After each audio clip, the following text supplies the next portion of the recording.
Cost Airlines. 858-988-7477. 858-988-7477. 858-988-7477. That's 858-988-7477. ESPN Blacksburg is W226AT Christiansburg, WPIN and W246 Christiansburg. For complete analysis of today's Virginia Tech football game. Now let's head upstairs at Hokie House for the show. It is the Hokie House pregame show on your local radio station. We are ESPN Blacksburg, and a good game day afternoon to all of you. My name is Paul Van Wagner. Dave Perks, the voice of the fan, is here with me at Hokie House. Mike McDaniel from his parents' front porch with his dog Tucker. Andrew Alex from some undisclosed location in Charlotte trying to recover from last night's festivities. Pre-gaming again tonight for the Virginia Tech Miami game. Guys, we're on the Virginia Tech stream, the main stream, and the Miami stream of the voice of college football. Thanks to Mark Rogers for putting us on all of those today. Also, lots to talk about, Dave, and I feel like, all right, we can talk about Virginia Tech Duke, or we can just skip to kind of the big news of the week. Which one do you want to do as the fan? Well, I think Virginia Tech Duke was really more of an anomaly than anything else. Okay. And ultimately, it's not really. It really doesn't matter at this point. That's fair. I mean, it does because it's a win. If we can win one or both of the next couple of games, it helps us out. Right. It was fun to see an actual offensive display. Yep. But it's certainly, one game does not a trend to make. So, and it was Duke. That's fair. That is fair. All of that feels accurate to me. So fast forward to Tuesday, about 7:45 in the morning, my phone starts blowing up. Yep. And I'm like, what in the hell is going on? Mm-hmm. And so I pop open ESPN and I see the information or the update there. Justin Fuente gone. Yeah. They decide to mutually part ways. This is not something that we've seen in your tenure as a fan. No. Here. This is not something that we've seen at Virginia Tech since 1977, Andrew. Is that right? Either 77 or 79. Okay. As far as like a mid-season move. Coach being terminated. Well, more than mid-season, it's a coach being fired for lack of performance on the field. Okay. Since then, we've had a retirement, a coach that was fired for off-the-field issues, and a dude that left to go to a bigger school. Yep. Okay. So this is not something that we're used to. We didn't even know how to really deal with this. Yeah. Uncharted waters. Yeah, exactly. So here we are. Justin Fuente goes. Whit Babcock has a press conference. I feel like, Mike, after Whit's, and Andrew too, after Whit's press conference, I got a little bit more of a feeling for why the when took place. Because that was the conversation Mike and I had on Tuesday, right? Was why now? Why you blow out Duke, nothing happens Sunday, nothing happens Monday. Now all of a sudden we're on Tuesday, and we're talking about a new coach. So why now? And I think after Whit's press conference, it made a little bit more sense, Mike. Yeah, I mean, we figured on Tuesday morning when we talked, when the news originally broke, we were saying, okay, well, if Virginia Tech's firing him on a Tuesday, why is that taking place, right? Why didn't it happen on Sunday? Why didn't it happen on Monday? And the one theory that we put out there that I think we were both pretty comfortable with at the time was that maybe they had been working on this for a little while. And it sounds like the straw that broke the camel's back was after Boston College, right? Virginia Tech had a listless offensive performance against BC. We all saw it. They had 3 passing yards in the first half. Most people knew it was time before BC, but that was kind of the latest issue that cropped up. And Justin Fuente had that Wednesday meeting like he always does with Whit Babcock, and Whit said, you know what, I can't guarantee you're going to be the coach here next year. And Fuente said, well, I'm not sure I want to be here then. And, they worked on it for about 5 days, and lo and behold, on day number 6, leading into this week, that's when the news broke. So, we knew it was inevitable, but the fact that they were able to work something out so that they were able to lower that buyout number a little bit since it was before December 15th and kind of meet in the middle between that 10 million and the 7.5 million. The fact they were able to still do that, I think, is pretty significant because it gives Virginia Tech an opportunity to hop on that coaching search and be able to find their next guy. Andrew, you had a lot of thoughts on this over the course of the week. I guess just kind of wrapping up the Fuente era, because I really want to get into the J.C. Price press conference, because I got to tell you guys, I got a man crush on that dude. I'm going to say it right now. Let me tell you, I was a student here when he was playing, and feeling you with me? You with yeah, me? All right, yeah. all right. We'll walk through that door together. I mean, looking at the Fuente era, there's so many things that went wrong that maybe some of them weren't necessarily his fault. Maybe in 2015, we were so used to winning the Beamer way when on the other side, programs like Clemson, programs like Alabama were charting that path for what a successful college football program looks like. And maybe it took Virginia Tech a little while to catch up. But on the other side, I mean, you know, we've talked about this time and time again on our radio show, Paul. We've talked about it plenty of times on this pregame show, too. Me and Mike have harped it on the podcast. Loyal to a fault. Loyal Right, to yep. a fault. And Mike Nizilik, if that's the correct pronunciation, with the Roanoke Times, put out a fantastic article, a somewhat of a post-mortem of Justin Fuente's tenure. And it was almost gut-wrenching to read some of the things that Brad Cornelson was doing. Mm-hmm. And I know that it's tough. They say never go into business with your best friend, because this is the situation that you end up in. But he stuck by Brad Cornelson. The recruiting with the original staff was never up to par. And here we are in 2021 in his, bellwether year, if you will. We're going to kind of determine the future of the program, what direction we were going to go in. And between lack of depth of the quarterback position, players who may have come in as four-star players, because Mike's made this point plenty of times. The guys that you're seeing on the field aren't those, poor recruiting class players. These are four stars that just never developed into the player we thought they would be. The 2017 and 2018 classes at Virginia Tech were actually pretty darn good. Mm-hmm. Top 25 in the country. And here we are losing close games due to coaching decisions, poor development, and the writing was on the wall. So I wish Justin Fuente the best. I hate seeing people online dancing on his grave, taking personal shots at him, trying to turn him to someone he's not. Because you saw from former players all throughout this week going out on Twitter and talking about the impact that Justin Fuente has had on their lives. Yep. He's not a villain. Yep. But at the end of the day, it is a wins and loss oriented business. Yep. The wins did not come. The writing was on the wall that it wasn't going to get any better. And now Virginia Tech's going in a new direction. It's going to be an interesting couple of weeks. But like you said, Paul, J.C. Price is the story of today. Yeah, indeed. Final thoughts on the Fuente era before we turn the page here on the Hokie House pregame show. So I think, that we opened this by saying, Tuesday morning surprise and all of that good stuff.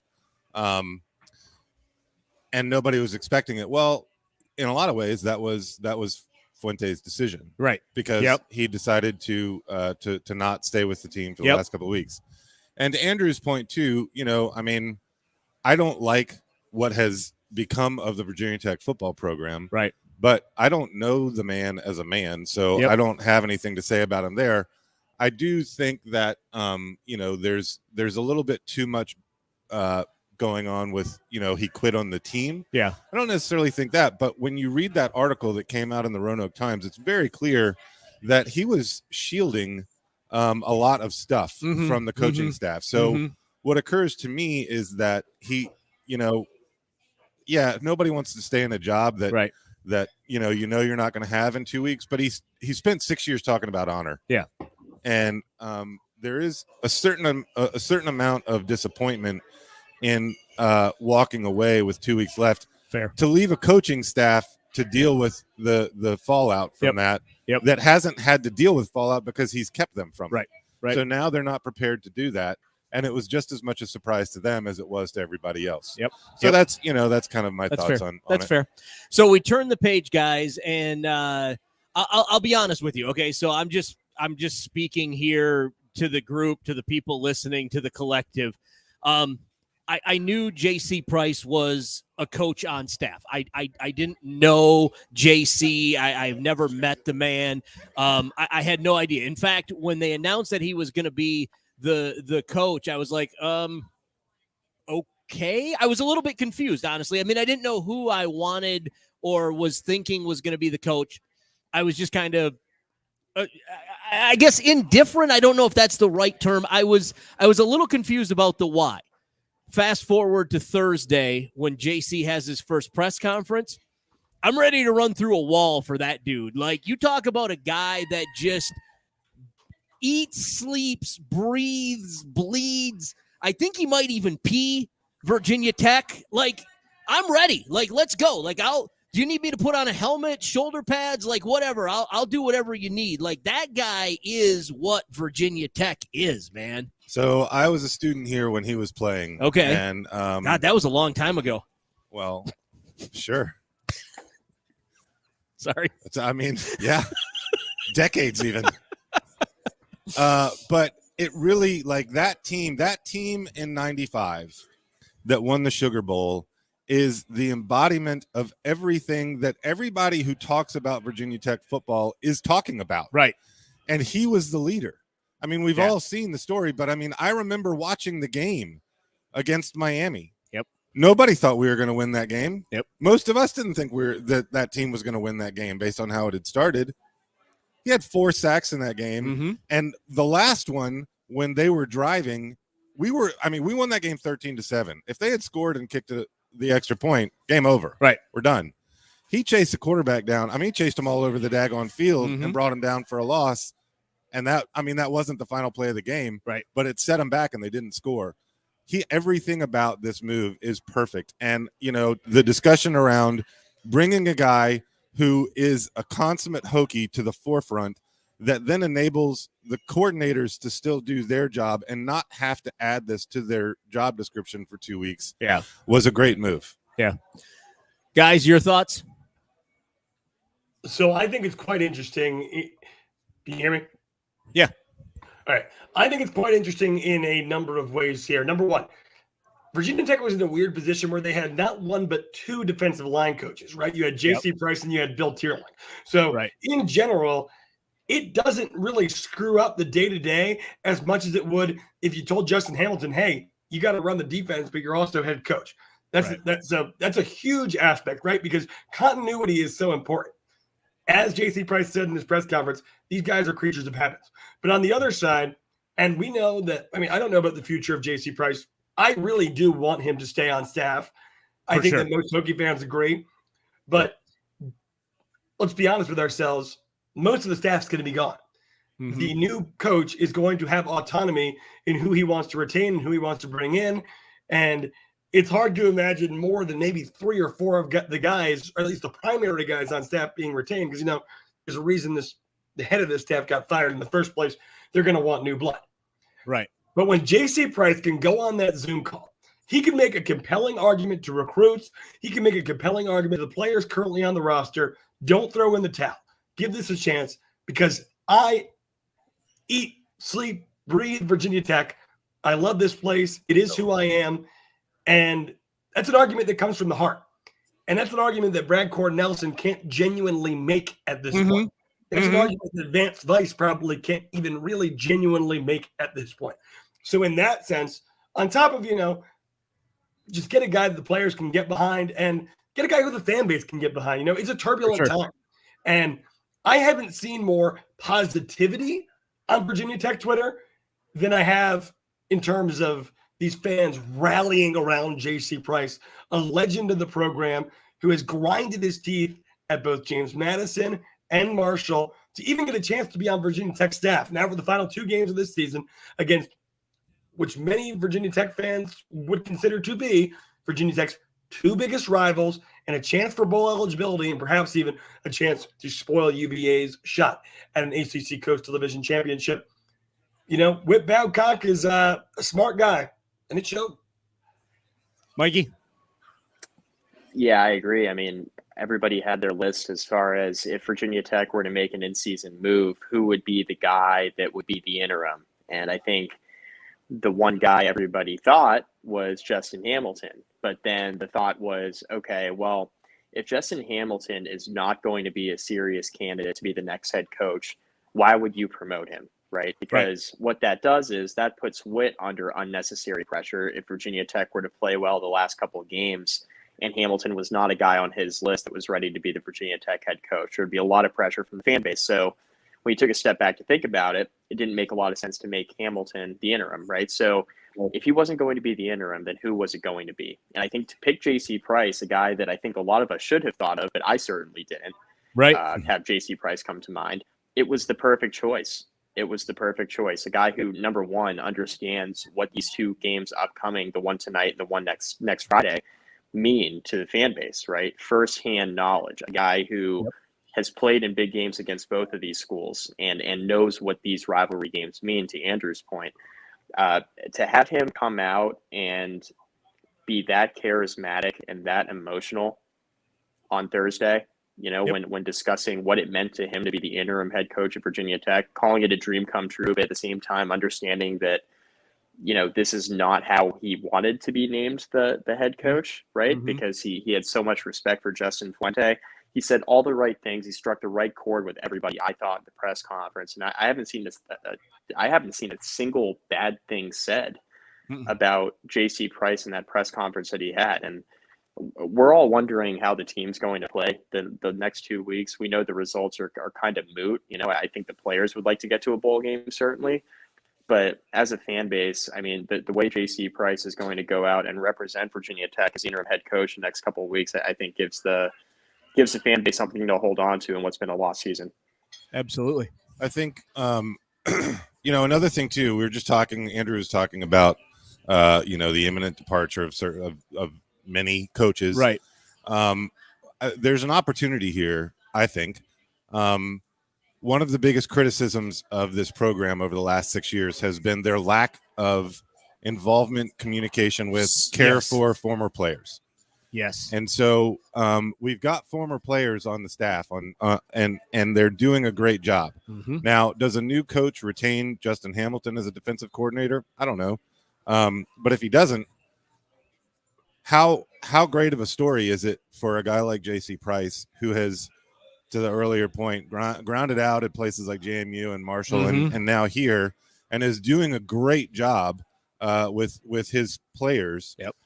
Rallying this team. If there's, even marginal success over the next couple of weeks, I think there's an opportunity to carry that narrative into a new coaching regime. And obviously I'm not the one making choices, but if that voice becomes, it gets promoted, to a defensive coordinator or something like that. I mean, he's got the skills, he's got the knowledge, he's got the chops to do it. And he's got the heart to do it here the way it's been done for so long. Right. And then that becomes a conduit to those early and mid 90s teams that built this program. And I think you would see the sidelines flooded with those guys. Yeah. Yeah. And I think that's what you need at Virginia Tech. There's a history here, right? Like, don't turn your back on this history, because this history is what made Virginia Tech. And the fact that, guys like Dwight Vick don't feel like they're welcome on the sideline, like, that's crazy to me. Like, why wouldn't you want guys like that there? Because those are the guys that are out talking to the young guys that are up and coming that can say, yeah, man, this is where you want to be because this is home. Yep. This is truly home. Andrew? It's a double-edged sword, right? Because at this point in Virginia Tech football, history is all we have. So the Fuente regime's decision, or maybe it wasn't a decision, but a subconscious lack of effort towards these former players was obviously a mistake. Yeah, it was. Neglect. You're right. Yeah, it was That's neglect. Yeah, neglect is a good way to describe it. Yes, perfect. That being said, as we do hire this new coaching staff, and the fact of the matter is, some of these alumni, because I believe that right now, and I don't want to bag on any of the guys because I've heard good things about all of them, but I think Virginia Tech has as many, if not more, alumni now on staff than other Power 5 conferences teams. Like, we've overcompensated. We have a lot of Virginia Tech guys, and some of them are going to be let go. there needs to be a balance. You need to have somebody in the room saying, like, this is Virginia Tech. Here's how you deal with the fans. Here's the culture here. Here's what we're all about. But on the other side, you need to have that outside perspective. But you want someone who's had real, legitimate success, or at least has been around it. Because there is a tendency, and you see it in life, in business, in sports, in politics, to get caught up in your own echo chamber where you're only hearing the right things. And the reality is that Virginia Tech, for the better part of a decade, our way hasn't worked. Mikey, final thought. I'm watching the Michigan-Maryland game. How's Michigan doing, by the way? They're winning 13-0. Okay, I like that. As a Michigan backer, I like that. No, I mean, I just want to echo everything that Dave and Andrew have said. I mean, I think there needs to be a balance, but I think the new staff needs to also have an understanding of what Virginia Tech is and what Virginia Tech means, because I feel like the Fuente staff kind of missed the mark on that, especially for the first, 3 or 4 years, even though there was some on-field success the first couple of years. When things started going downhill, there wasn't that, sense of community that you'd expect. Right. And embracing, the school and everything that comes with it. I mean, you'd have hollow quotes in press conferences, but you wouldn't really see it in action. So I think there needs to be a mix of some Virginia Tech guys, but also the outside voice to kind of be objective and tell you what's going on. That's the reason why Jerry Kill was such a huge hire in 2019, because as soon as Jerry Kill came in, you had the objective voice in the room to change things up a bit. It's fair. Hey, speaking of success, first school that J.C. Price coached at, JMU? Well, Virginia Tech is a GA, but JMU. Okay. Yeah. So 2004 national championship, J.C. Price was on that squad. And 2011 came into Tech and pulled off one of the big upsets in college football history. Yep. So sorry to pour salt in the wound, folks. Well, we're talking about history and the need to have, people on the sidelines that have tasted success. And you can talk about, what level of championship that was, but it was a national championship. It was a championship, yeah, no doubt. All right, we got to take a break. For those of you from Miami that are hanging around waiting for us to talk about something besides Virginia Tech, we'll get into the Miami-Virginia Tech game coming up next. We're live from Hokie House. Dave and I are anyway. Andrew and Mike are just kind of hanging around doing the thing that they do, but we're going to break down Virginia Tech-Miami coming up next. It's the Hokie House pregame show on your local radio station. We are ESPN Blacksburg. Home team. Home team thanks to Bill. ESPN Blacksburg and ESPNBlacksburg.com. What's up, Bruins fans? For sport or life, keeping yourself in shape can be one of the best things you can do. Hi, this is Kevin Bowen, owner of Blacksburg Boxing. Are you trying to get in shape for the upcoming season, ramp up your game for your current sport, or just get in a little better shape for life? Blacksburg Boxing and Fitness can help you be your best in 2021. For a full schedule of our classes and our open gym hours, or to sign up for a free week trial, visit our website, blacksburgboxingandfitness.com. Blacksburg Boxing and Fitness, because everybody's worth fighting. Unwanted bugs sending your anxiety into overtime? This is Jay Tucker, Hokie alum and branch manager of Pest Management Services, Inc. As a 32-year-old family-owned and operated business, PMSI is proud to serve as the official pest control partner of the Hokies. We are always on the defense against general pests, mosquitoes, bed bugs, stink bugs, termites, wildlife, and even mold. For a free inspection, visit our website at mypmsi.com. That's mypmsi.com. Too many people live with some form of physical pain on a daily basis. At South Main Chiropractic in Blacksburg, we are dedicated to improving the overall health of our patients, young and old. Dr. Chris Belluzzo provides complete care for patients dealing with low back pain, sports injuries, auto injuries, neck pain, and more. Not only does South Main Chiropractic design a custom treatment plan for you based on your individual results, they also designed their office hours to fit your schedule. On-site parking, easy access to and from the Blacksburg Transit, and a location just 5 blocks from the Virginia Tech campus, it's always easy to get your appointment. So there's no reason to wake up or go to bed in pain one more day. Visit southmainchiro.com to make an appointment now. Hi, this is Dr. Chris Belluzzo from South Main Chiropractic Clinic. We don't want to see people struggling with pain. If you're looking for relief, check us out at southmainchiro.com to set up an appointment.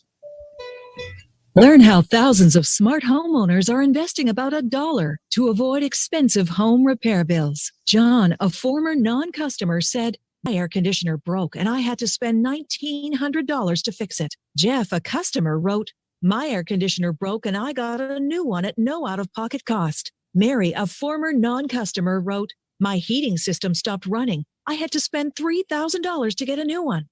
Lisa, a customer, wrote, "My heater stopped working. I got it fixed at no out-of-pocket cost." For about $1 a day, you can have all the major appliances and systems in your home guaranteed fixed or replaced with HSC's home warranty coverage. Call now, and the first month is free. If the lines are busy, please call back. 800-824-3853. 800-824-3853. That's 800-824-3853. 800-824-3853.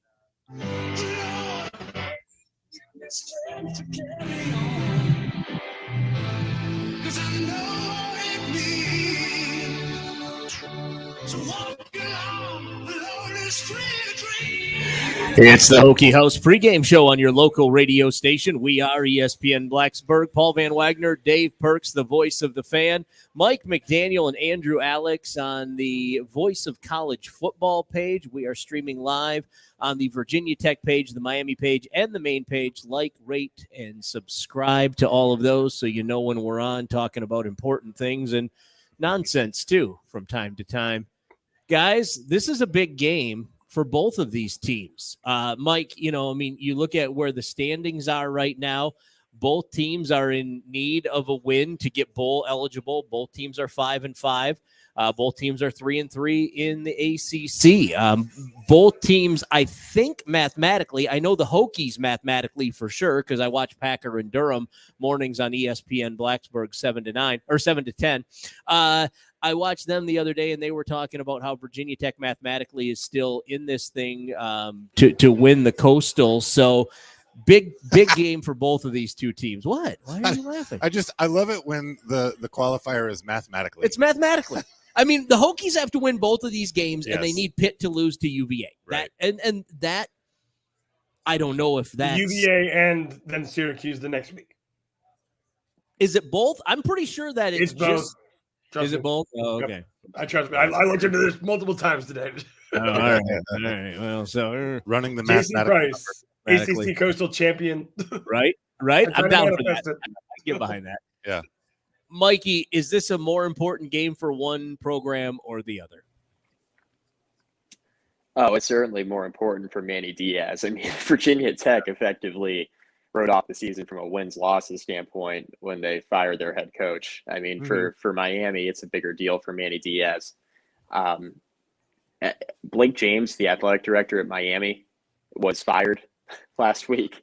Right. And Manny Diaz, who was probably coaching for his job anyway, is now in a position where he's a head coach with no athletic director. And certainly the guy who hired him is no longer there. So I don't know if the timing's going to work out, insofar as like once Miami chooses their next athletic director, is he or she going to have time to now assess whether or not Manny Diaz deserves to keep his job and then run a coaching search? I mean, Miami still doesn't have an athletic director as we sit here today. So right. I think it's a more important game for Manny Diaz just because there's so much uncertainty there. For Virginia Tech, we know where things are at. They're on to next year and beyond. Yeah, I mean, I would say with Diaz, it's interesting because as Mike pointed out, it's going to be difficult to fire him because there is literally no one in place to fire him today. Right. And when this new athletic director gets their feet in the water, do you really want to go in and make that change right away? Maybe. But the reality is, if Miami tailspins through the end of this season, Manny Diaz is going to be on the scorching seat going in to 2022. And when players see that, there is a chance for serious attrition because they're thinking about their futures.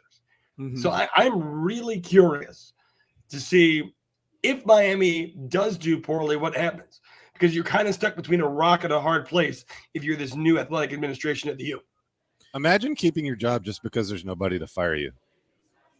That's where Andrew and I are right now.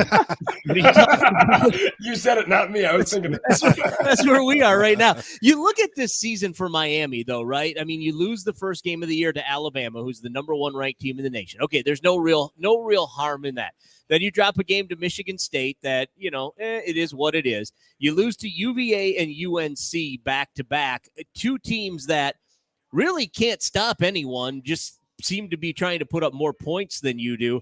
And then you lose the rivalry game. This is a big one. Like, if you're Miami, you can't lose to Florida State. Like, that's just a no-no right there. And you drop that game. So, I mean, you look at from Manny Diaz's perspective, Mike, you look at the games that were lost, right? It's not so much that you lost, it's what games you lost in this situation, isn't it? Yeah, I mean, the two games in particular that stand out to me are that UVA game where Miami missed a chip shot field goal, and then the game last week where they fall down early. It's 20-7 at the half, and they battle all the way back, take the lead, only to then allow Florida State to convert on 4th and 14 to get a 1st and goal situation. So, Florida State eventually scores with almost no time left, and Miami loses 2 conference games essentially in the final minute, and very similar to how Virginia Tech's lost games this year, right, in some respects. But the losses that Miami has had to Alabama and Michigan State especially, I don't think anybody is going to fault them for, especially considering how good today, notwithstanding, Michigan State got blown out today, but that was so Ohio State, right? I took so much. I can't imagine. But tough, but give me more of that. Right, but still they're having a very good season, so I don't think anybody's going to fault Miami for that loss. It's the conference games that they've lost that have meant more, really, that have mattered more. Because if you're not a college football playoff contender, which Miami, for anybody who is sane, right? Nobody was thinking Miami was going to compete for a playoff spot this year. So really the games that matter are the ones in conference.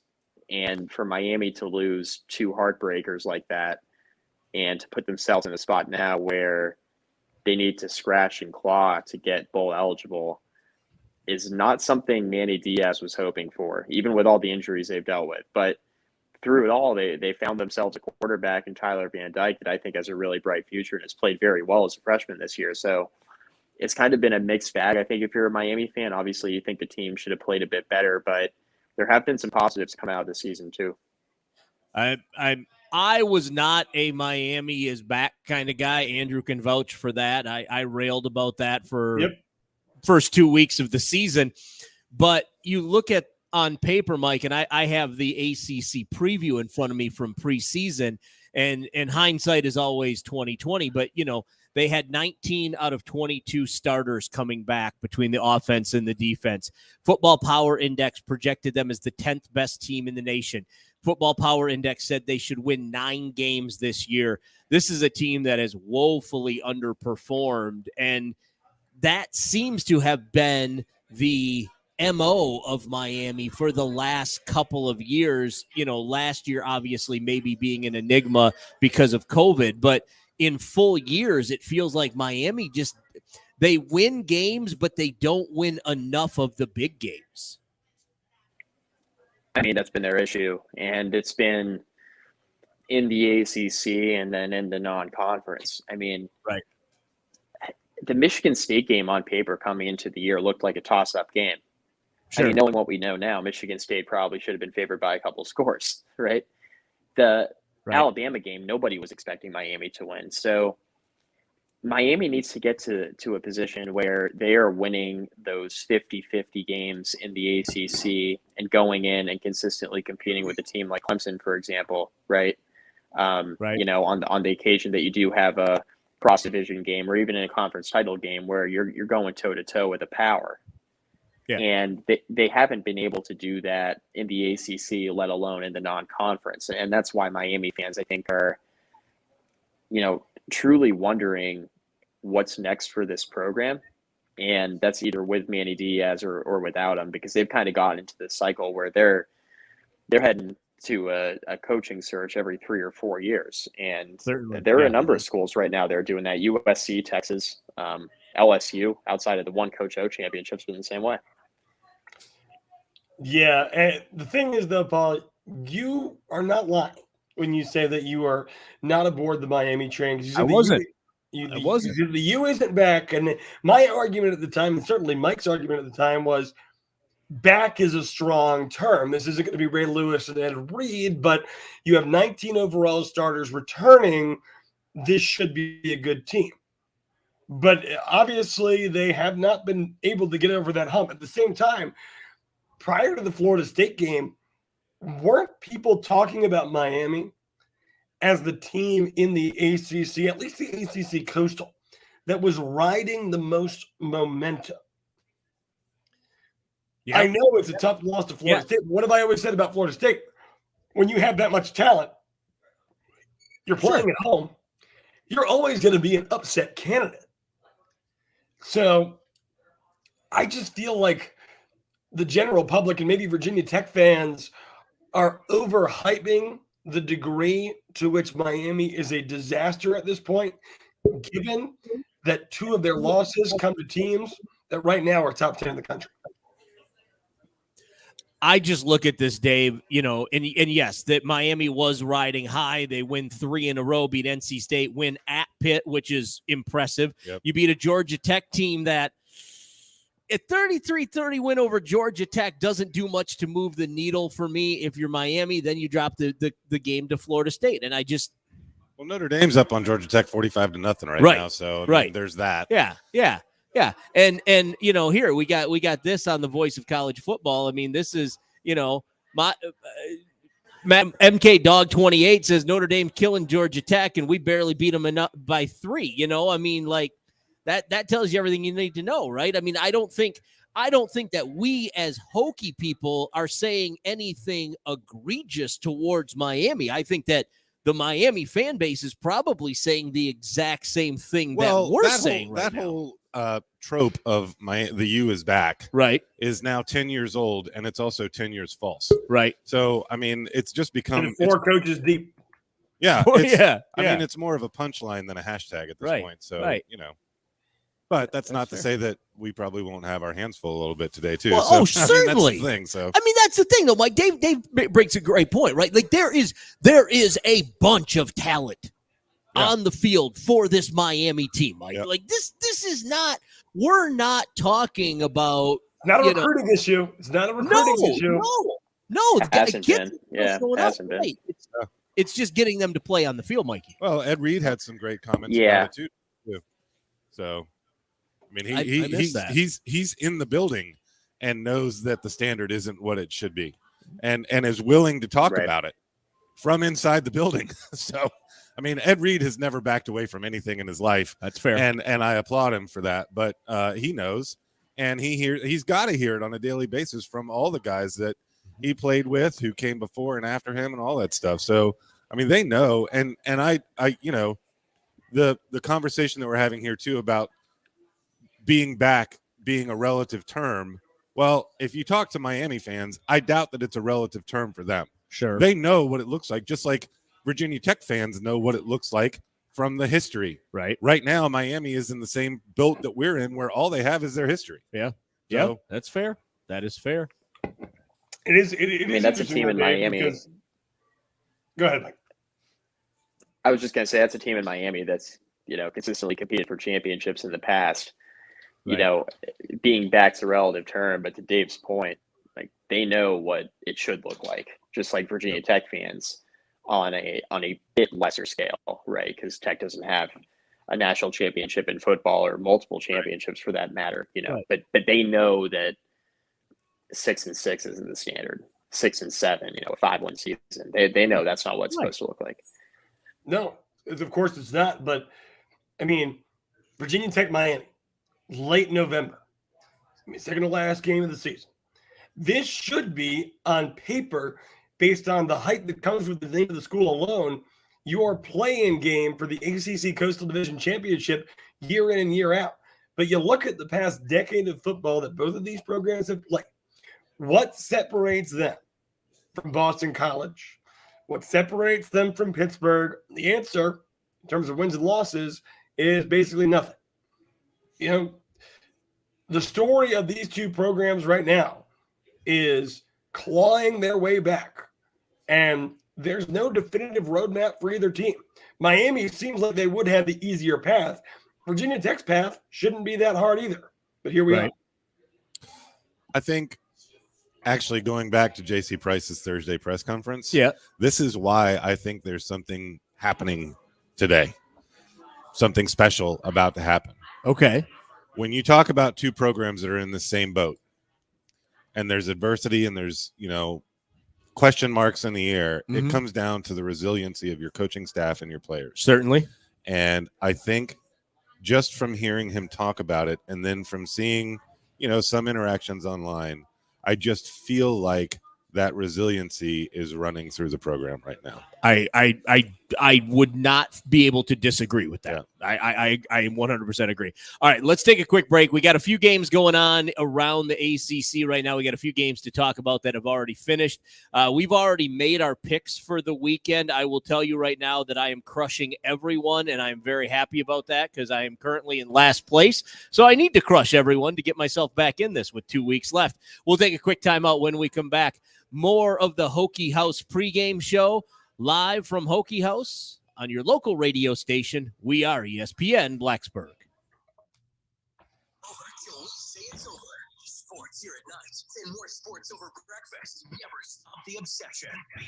Sleep game. ESPN Blacksburg and ESPNBlacksburg.com. We are making it happen at the used car superstore on the Sheeler Motor Mile with more selection, more value, and more options. Over 1,500 used cars in stock and ready for delivery. All makes and models to choose from, and all in one location. Plus, Sheeler is your credit source. We own the finance company and make it easy to buy with in-house financing. Our credit specialists are standing by to give you a second chance. We are making it happen with over 1,500 used cars in one location at the used car superstore on the Sheeler Motor Mile. Why start anywhere else? Hi there, this is Dave Sheeler with Embrace Home Loans at Blacksburg, Virginia. Looking to finance your dream home? I can help. And with rates at historic lows, it's more affordable than ever. Or if you love your home, let's see if refinancing makes sense for you. You may even qualify for a lower rate. Just call me, Dave Sheeler, NMLS number 150473 with Embrace Home Loans. Call me toll free at 800-333-3004 or on my cell 540-250-6002. Embrace Home Loans, NMLS number 2184 is an equal housing lender. www.nmlsconsumeraccess.org. Hi, everyone. This is Brooke. And Chase from Ed and Ethel's Fine Jewelry in Christiansburg. Guys, are you looking for that perfect gift for that special someone this holiday season? If you are, you should check out the awesome selection and deals at Ed and Ethel's Fine Jewelry. We are going to have great deals for you on Black Friday, Small Business Saturday, and Cyber Monday. And everyday specials will be different. Let us help you pick out that perfect gift this holiday. Yeah, because no lady wants a washing machine for Christmas. You're never going to let me live that down, are you? Ed and Ethel's Fine Jewelry, bringing the sparkle to every day.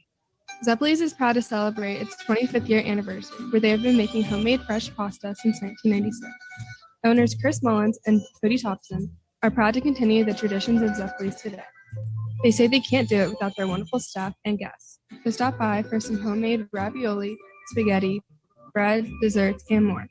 Lunch, dinner, or brunch, Zeppeli's is here for you. Zeppeli's also handles private events and all your catering needs, from weddings to tailgate. Zeppeli's.com. We make the pasta, you taste the difference. What's a home? When you grew up, you didn't care if your house was small, if the curtains were old, or if you had to share a room with your brother and the guinea pig because they both smelled the same. The important things about home were sneaking in bed with mom and dad when it thundered, licking the beaters when mom made chocolate cake, playing hide and seek in the backyard. Even now, when you care about things like square footage and neutral colors, you still want to buy a home that gives you all the good feelings of the one you grew up in. You want a home where you walk in the door and say, this is it. This is the one. We know more about the heart and soul of home. For more info, visit nrbgatewayrealty.com.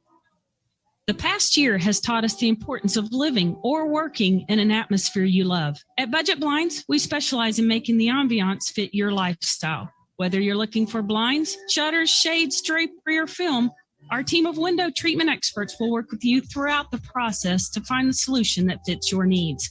Contact us today to schedule your free consultation. Check us out online, budgetblinds.com/Salem. Workday passes like The good news is we're way behind, which doesn't surprise me. The extra good news is we don't have a lot to talk about in this segment, so we'll kind of roll through this pretty quickly. Couple of games already finished, guys. Clemson knocks off Wake Forest. The Fighting Chase Mumas have a really tough game, Andrew. Clemson kind of shows why, yeah, we're down, but we're not out of this thing yet. Yeah, I mean, at the end of the day, Paul, the recruiting difference between Clemson and Wake Forest is always going to make this a competition. And it was always going to be a battle, right? I mean, Wake Forest is good, but they are a flawed team. They're a team that has a high-scoring offense and doesn't play much defense. Now, Clemson's got one of the best defenses in the country. They held Georgia to 10 points, was it, Mike? Yeah. Clemson still puts up, or Wake Forest, should I say, still puts up 27, but Clemson's offense, which had only hit, I think, 30 points once in ACC play to this point, drops 48 on them. It wasn't very competitive. The good news for Wake Forest, they're playing a down Boston College team that I'm sure we'll talk about here in a second that just lost to Florida State. They win that game, ACC Atlantic champions. Well, and that's a good Clemson really sorry, Paul. Clemson. No, all I was going to say was Clemson really only gave up three to Georgia because Georgia's touchdown they scored was on a pick six. I mean, and that just further accentuates the point Andrew was trying to make. Florida State knocks off Boston College 26-23. We talked about Florida State and kind of that ability to recruit, Mike, and what they have on the field. And once again, you see the difference in talent, right? I mean, a Florida State squad that is laden with talent, even though maybe they're still trying to figure things out, similar to the way Miami's still trying to figure things out, can still go to Boston College and win a close game. Yeah, and Vegas thought it would be a close game. I think Florida State closed as a 1.5 point underdog. So that tells you everything you need to know. I mean, Florida State with a win next week against Florida in that annual rivalry game becomes bowl eligible. And what a year it would be for Mike Norvell if he's able to go win a rivalry game to get Florida State to their first bowl game in year 2. That would be something. North Carolina knocks off Wofford. They should. I think the story here, though, is no Sam Howell, Mike. What's the deal there? Is that just a situation? Is this just Sam Howell preserving Sam Howell for Sam Howell's future? Yeah, there was like an upper body injury, is all Mac Brown would say. And, Howell practiced this week, but, he was 50-50. And I think in a game against Wofford, that's one Carolina should win with the talent they have. So, I think he'll be probably fine. Big game next week against NC State, obviously. So they're going to need him for that one. The real story in Andrew Alex's book, the number 10 team in the country heading into the season, North Carolina, on track for a 6-6 regular season if they're not able to go on the road and play a very tough North Carolina State team and come away with a victory. Even 7 wins for the regular season still going to be a disappointment. Agreed. Look, don't underestimate their recruiting. Because they're recruiting well. They have 4 of the top 5 players in the state of Virginia. That's something that needs to change if Virginia Tech's ever going to be successful again. But the returns weren't as early as some of the pundits may have believed. Maybe have J.C. Price as head coach long-term. Get more Virginia recruits. That's all I'm saying. Georgia Tech getting killed by Notre Dame. They should. We'll just move on from that one. I do want to ask the 3 of you, though, because you're all Virginia Tech alums.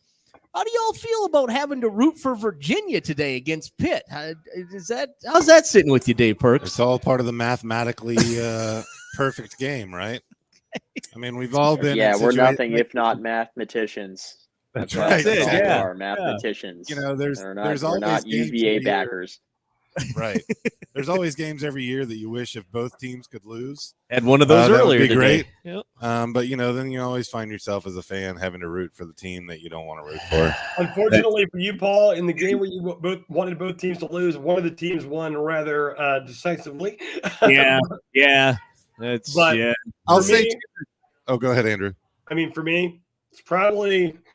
First of all, I keep having to remind myself that I kind of want UVA to win this one.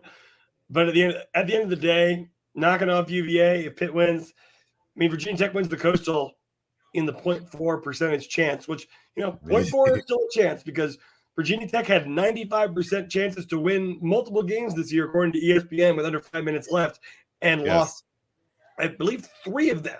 So that probably, if you did the calculus of what are the odds of that happening 3 times in a row, probably less than 0.4%. But nonetheless, UVA really can't win the Coastal. That would do long-term damage. So I will say this though, and this is just to help everybody. This is a general statement for all fans who find themselves in the situation where they have to root for the team that they hate. Okay. All right. I'm a marketer at heart, right? So it's all about framing the message. Sure. So it's not that you have to root for that team. It's just that you don't have to mind if they win that day. Okay. All right. That's fair. That's fair. Correct. Yeah, frame it. That is fair. Yeah. That is fair. All right, we're running really short on time here, guys. So just real quick, Mike, Syracuse right now staying with NC State, 0-0 score, getting ready to start the second quarter of play. Does this come as a surprise to you? Devin Leary only with 70 yards on the ground or in the air right now for NC State. I bet on Syracuse. Syracuse was a 10.5-point underdog. I bet on Syracuse because NC State, their entire season, they thought was last week, right? That game against Wake to decide the Atlantic. And then Wake goes out and loses today, right? So NC State's right back in it. It's like, man, don't let Wake beat you twice. And I had a feeling NC State might come out flat today. It's hard to get motivated for a game against a down Syracuse team. We'll come back in a quick minute here with final thoughts on the Virginia Tech Miami game. We're live from Hokie House. It is the Hokie House pregame show on your local radio station. We are ESPN Blacksburg. Sports station that matter. ESPN Blacksburg, 93.1, 810, 97.1, and online at espnblacksburg.com. For over 20 years, the law office of Patrick K. Moore has been the New River Valley's resource for honest, accessible, and knowledgeable legal guidance. With services ranging from real estate law to wills and trusts, Patrick Moore has the skills and experience to help you navigate whatever legal issues may arise in your life. So come to a client-centered, community-involved law firm that truly cares about your future. Come to the law office of Patrick Moore. We're here today with Eric Leuschner, owner of Real Property Management Insight in Blacksburg, Virginia. Eric, one of the biggest hassles when you own a rental is going out and doing maintenance. How can you help with that? Paul, making sure the property is taken care of is one of the main concerns people express to us. And maintaining the property is one of the main jobs of a property manager. This is more than just changing a light bulb or smoke detector battery. The property manager should make periodic inspections of the house during the term of the lease, checking for any leaks, clean filters, and looking at cleanliness and safety. A good property manager will have a team of qualified vendors on call to handle plumbing, electrical, HVAC, or other problems. They can often get the repair done quicker and at a lower price than an individual. That's some great homeowner. info. Thanks, Eric. If you'd like more information on renting your property, log on to insightrpm.com. Real Property Management Insight. Own the home, not the hassle. Licensed in Virginia. When you purchase goods or services from businesses located within Montgomery County, you are making an investment towards reviving the health of our local community. By supporting small businesses and large retailers, taxes and sales support our community, and friends and neighbors are able to retain their jobs. Your economic footprint can make an impact. Join us as we restore and build a stronger community. Buy local, because your economic footprint matters. This message brought to you by English Meadows Blacksburg, Positive Radio Group, and the Montgomery County Chamber of Commerce. Technology. We all use it. Most of the time, we love it. However, if your computer begins to make noises that just don't sound right or are downright scary, it's time to call Paul. Do you ever hear this? Or how about this? From time to time, does your computer make this noise? Or have you ever booted up your machine to the wonderful sounds of this? If the answer is yes, it's time to call Paul. What do you get when you call Paul? You get affordable, quality IT support for personal computers, small businesses, and nonprofits. They have size-based service packages for every type and size of business. They're on call when you need them, and they're ready to serve you. Check them out today at acertech.com. That's AESIR-tech.com. Your IT problems are our trusted solutions.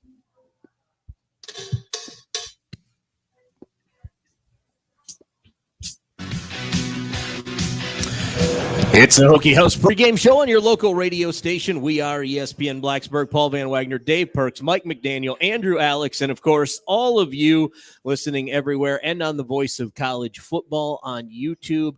Once again, we are on the Virginia Tech, the main channel, and the Miami channel. Like, rate, and subscribe. We truly do appreciate it. Guys, final thoughts on the Virginia Tech-Miami game. Andrew, I'll start with you. What do the Hokies need to do to win this thing? I mean, they just got to come out and play emotional. Unfortunately, I'll be the damper on the situation. I'm not necessarily convinced. You got to consider the multitude of factors that are playing into this.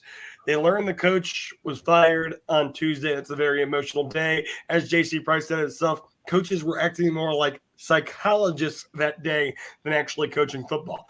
On top of that, you have a long trip to Miami. Your star receiver spent 14, 15 hours in a car on the way down. It just doesn't seem like a recipe for success. I think they can possibly get back on track against Virginia in Charlottesville.